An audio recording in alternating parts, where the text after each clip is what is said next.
Le jour suivant, il l'avait emmené dans un endroit qui n'existait pas sur la carte de Beacon Hills. La vallée noire.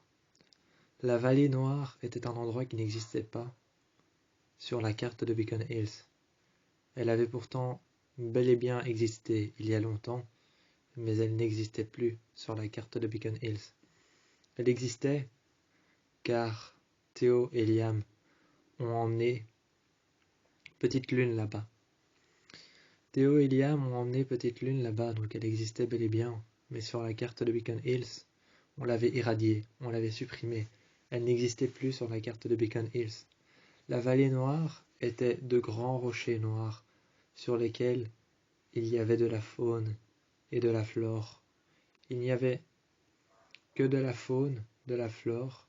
Il n'y avait pas beaucoup d'animaux, seulement quelques corbeaux et quelques corneilles qui volaient et qui s'accrochèrent aux branches et aux arbres morts.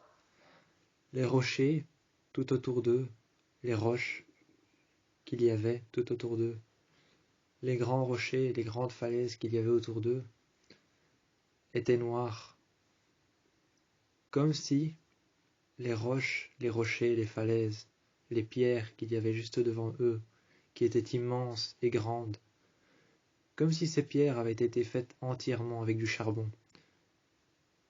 Ces pierres qui étaient noires charbon, qui sentaient l'humidité, la pourriture et la moisissure. Tout autour, il y avait cette grande roche, tout autour de Petite Lune, qui était assis, juste devant l'eau, qui regardait le courant passer. Tout autour d'eux, la falaise noire. Tout autour d'eux, dans la falaise noire, il y avait cet endroit, à travers lequel on pouvait voir que la roche était pratiquement faite en charbon. Cette roche sur laquelle tu pouvais voir que tout ce que tu faisais, cette roche avait un don, c'est pour ça qu'elle a été supprimée de la carte de Beacon Hills, car la personne qui s'occupe des cartes de Beacon Hills a décidé que toute chose qui a un don, mais qui n'est pas un être humain ou un animal, ne peut exister. La règle a été donc approuvée. La règle a été approuvée et acquiescée. Elle a été acquiescée par la famille Argent. Il y a très longtemps de ça, l'un des ancêtres des Argent a approuvé cette situation. Toute chose qui n'est pas un animal ou un être humain qui possède un don doit être supprimée de la carte, irradiée, effacée à jamais. La falaise noire dans laquelle ils étaient, Petite Lune regardait tomber chaque goutte d'eau. Il regardait tomber chaque goutte d'eau, il regardait tomber de la falaise noire dans lequel s'enfonçait un gouffre sans fond, dans lequel on pouvait voir que ce gouffre, ce trou à travers la falaise noire, était pratiquement sans fin. On pouvait y jeter une pierre, on l'entendait tomber, mais on ne l'entendait pas arriver dans l'eau. On pouvait plonger, on avait l'impression qu'il n'y avait pas de fin.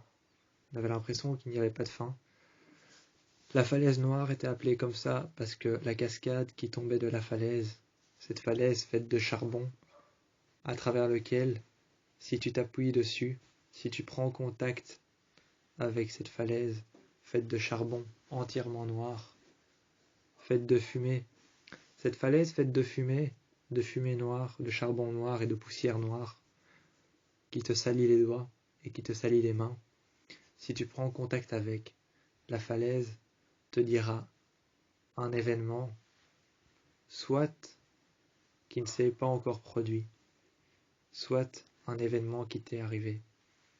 Cette falaise a le pouvoir de dissimuler des événements, des avènements, ou encore des souvenirs ou des choses qui te sont arrivées. Des choses qui sont arrivées, qui te sont arrivées, qui nous est arrivé, tout ce qui nous est arrivé, qui arrivera, des événements autant que des avènements, des souvenirs ou des choses qu'on a voulu dissimuler ou oublier, des choses décimées qu'on a voulu supprimer ou qu'on veut oublier. La falaise le sait. Selon ton humeur, si tu as un contact avec elle, selon ton humeur, elle choisit de prendre un avènement, quelque chose qui va arriver, un souvenir, quelque chose qui est arrivé, ou quelque chose que tu as vécu, que tu as senti, que tu as pu voir. Elle le choisit à travers le contact que ta main a avec la pierre. Et elle t'en fait part. À travers tes yeux, tu peux voir ce que la pierre te montre. Tu peux voir ce que la falaise, ce que la pierre, ce que la roche te montre. Elle t'en fait part, elle te fait part de ses souvenirs, de ses avènements et de ses événements. Des souvenirs aussi lointains que proches, ces souvenirs, elle les sait, elle t'en fait part, et tout ce qui a été dissimulé, supprimé, qui a été décimé, elle te le rappelle. C'est pour ça que la falaise noire a un fort pouvoir sur l'être humain et sur les loups. Donc ils n'y sont pas restés longtemps. Mais Petite Lune voulait rester plus longtemps pour pouvoir savoir si la profondeur de la falaise dans laquelle tombait la chute d'eau était aussi profonde qu'il le pensait. Il voulait savoir si la chute d'eau qui tombait dans les profondeurs du trou, ce trou noir à travers lequel il avait jeté une pierre dont il n'avait même pas attendu d'écouter, il n'avait même pas attendu et même pas entendu la pierre tomber, arriver dans l'eau. Il n'avait pas entendu le bruit d'une pierre qui tombe dans l'eau. Il avait juste entendu un écho de quelque chose qui tombait à travers un trou noir. La chute d'eau qui tombait dans ce trou noir, cette falaise, la falaise noire, cette chute d'eau qui tombait au beau milieu de ce trou. Ce trou qui avait l'air d'être le néant, le noir et l'obscurité. Eh bien, ce trou qui avait été creusé par l'érosion, par la falaise elle-même, par le temps et les années, par l'érosion, ce trou qui avait été erroné et supprimé de la carte de Beacon Hills. Il voulait en savoir la raison. Pourquoi est-il si profond? Est-ce que en dessous de ce trou dans lequel la falaise fait couler la chute d'eau qui atterrit tout au fond, y a-t-il quelque chose qui fait en sorte que cette roche, cette pierre, lorsqu'on est en contact avec elle, y a-t-il quelque chose tout au fond qui fait que lorsqu'on est en contact avec elle, avec cette roche noire, cette poussière qu'on laisse sur nos mains, cette poussière qu'on laisse transparaître sur nos mains, qui apparaît sur nos mains et qui disparaît aussitôt lorsqu'on se frotte les mains juste après avoir touché la pierre? Y a-t-il une raison pour laquelle on a toujours l'impression de sentir ses souvenirs lorsqu'on a pris contact avec la pierre? Y a-t-il une raison? C'est ça qu'il voulait savoir. C'est ça que Petite Lune voulait savoir. Y a-t-il une raison pour laquelle cette poussière disparaît aussitôt qu'elle est apparue?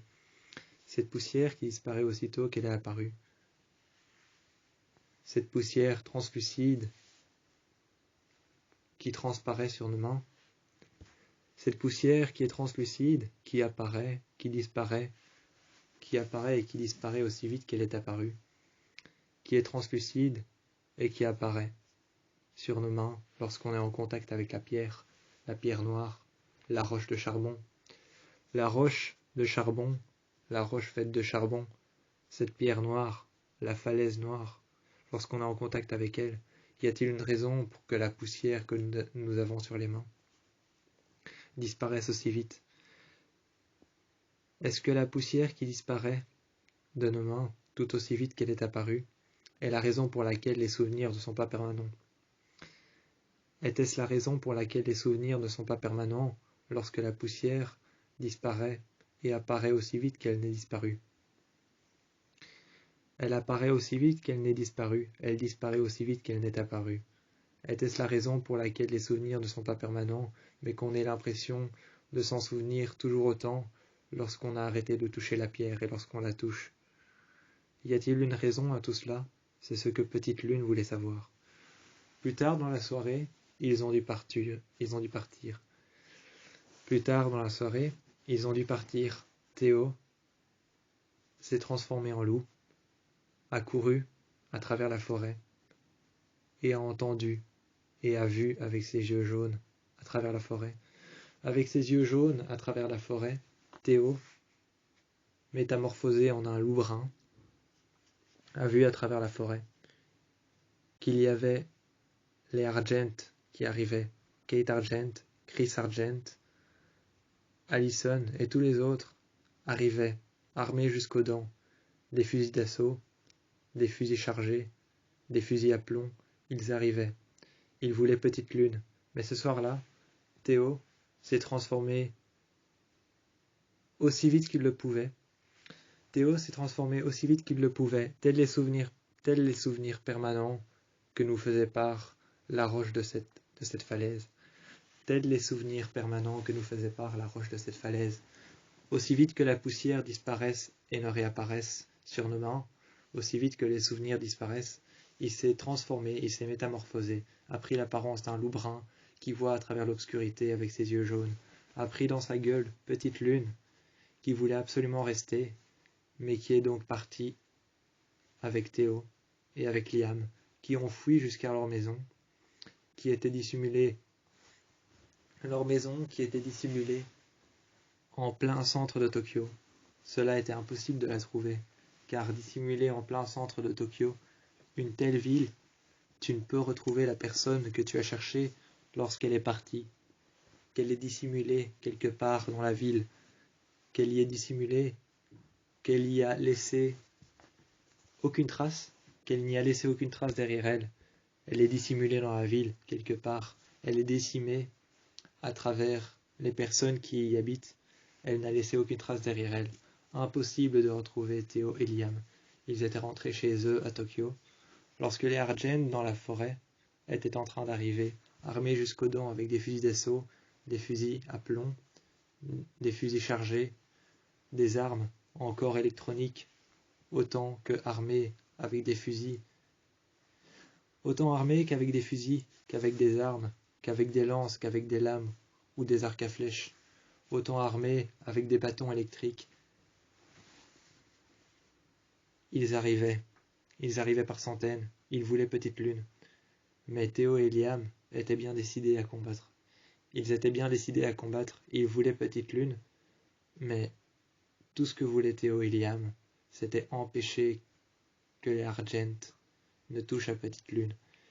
Ils sont alors partis, ce soir-là, combattre. Un combat s'est engagé. À coups de feu, à coups d'armes, à coups de lance, à coups de flèches, à coups d'arc à flèches, à coups de fusil à plomb, de fusil d'assaut. Un combat s'est engagé, et Petite Lune est restée cachée pendant des heures dans cet endroit sombre, pendant que Théo et Liam étaient partis sous la forme d'un loup brun et d'un loup gris, aux yeux jaunes. Ils sont partis tous les deux, à coups de griffes, à coups de dents et de crocs acérés. Ils sont partis dans la forêt. Ils les ont pourchassés, ils les ont attaqués, ils les ont mordus, griffés. Et ce combat interminable qui avait l'air de durer des années, des jours et des mois, pendant que Petite Lune était seule à la maison. Ce combat avait l'air interminable, Petite Lune était seule, dans la moisissure, la terre, la poussière et l'obscurité. Ce combat interminable a fini un soir par se terminer. Ils sont alors rentrés, et Petite Lune a retrouvé Théo et Liam, qui étaient arrivés avec le pelage brun, celui de Théo, couvert de sang, le pelage gris de Liam, couvert de sang. Ils se sont mis sur le canapé, sur le fauteuil. Ils se sont mis sur le fauteuil, sur le canapé à côté. Ils ont roulé leur queue tout autour d'eux. Ils se sont reposés. Ils ont fermé les yeux. Et Petite Lune, qui les a entendus rentrer, est sorti de son endroit sombre et obscur, les a regardés, s'est sûrement demandé qu'ils étaient effrayés, qu'ils étaient apeurés, qu'ils avaient peur pour lui, pour Petite Lune, et Petite Lune s'est transformée. Le petit loup qu'il était, il s'est transformé, il avait peur. Son pelage est devenu soudainement gris, comme Liam, et il s'est installé entre Liam et Théo, a roulé sa queue autour de ses pattes et a déposé sa tête sur sa queue, ainsi que sa tête et ses yeux, qui étaient dans le pelage de Théo et Liam. Il s'est endormi à côté d'eux, et le soir même, les Argent ont déclaré forfait. Ils sont partis, ils ont réemballé les fusils d'assaut. Allison est partie avec son arc à flèches. Elle est partie avec son arc à flèches, a récupéré toutes ses flèches, elle est partie. Chris Argent a récupéré le fusil d'assaut. Kate Argent a récupéré le fusil à plomb. Ils les ont tous les deux déchargés. Autant Chris que Kate, ils sont repartis, et ils ont laissé Théo et Liam tranquilles.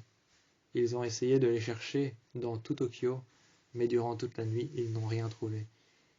Kate a fini par dire à Chris qu'il fallait les laisser. Elle lui a dit qu'il fallait les laisser, qu'il fallait leur faire entendre raison, leur faire croire qu'ils avaient gagné, et que lorsqu'ils ne s'y attendaient pas, lorsqu'ils ne s'y attendraient pas, ils reprendraient leurs fonctions, reprendraient leurs armes, rechargeraient les fusils, et Allison repartira au combat avec eux pour pouvoir les attaquer et mettre Petite Lune en cage. Seulement ce soir-là, ils se sont barricadés chez eux, et Petite Lune dormait tranquillement près de Théo et près de Liam. Près de Théo et près de Liam, tous deux qui étaient effondrés de peur et effondrés à cause du combat. Effondrés à cause du combat, de peur qu'il ne s'empare de Petite Lune. Ils étaient effondrés tous les deux, de fatigue et de peur qu'il ne s'empare de Petite Lune. Ils étaient effondrés, et soudainement, Théo qui se laissait râler sur le fauteuil, à côté de Liam qui se laissait râler tout autant que Théo, un loup brun et un loup gris, le pelage recouvert de sang. Petite Lune a grimpé sur le fauteuil, s'est mis entre eux deux, a plongé sa tête et ses yeux dans le pelage gris de Liam, a tourné sa queue autour de ses pattes et a reposé sa tête, qui était contre Théo. Ensuite, ils ont dormi tous les trois, l'un sur l'autre, et Petite Lune s'est endormie, en rêvant du lendemain. La nuit a commencé à prendre place, le ciel est devenu noir. Les Argent sont repartis avec une défaite, mais ne baisseraient pas les armes pour autant. Ce soir-là, Théo, Liam, Petite Lune dormaient dans leur maison barricadée et n'attendraient plus que les Argent reviennent. Ils n'attendraient plus que les Argent reviennent, car ils savaient qu'ils allaient revenir. Ils n'attendraient plus. Alors ils ont laissé passer, ils ont attendu. Et durant des années, des mois, ils sont restés là. De temps en temps, Théo ou alors Liam partait chercher du gibier, un lapin, une biche, un cerf, et revenait avec un gibier. Parfois, Liam ou Théo revenaient avec un lièvre ou un lapin. C'était le plus facile à chasser. Un lièvre ou un lapin. Ils revenaient, ils le déposèrent au milieu de cette pièce barricadée dans laquelle ils étaient, dans laquelle Petite Lune avait attendu, et ils mangèrent ensemble. Ensuite, le soir, lorsque la lune arrivait, lorsque les bois étaient éclairés et qu'il faisait nuit, ils dormèrent tous ensemble, l'un au-dessus de l'autre, un loup brun, un loup gris et un loup noir.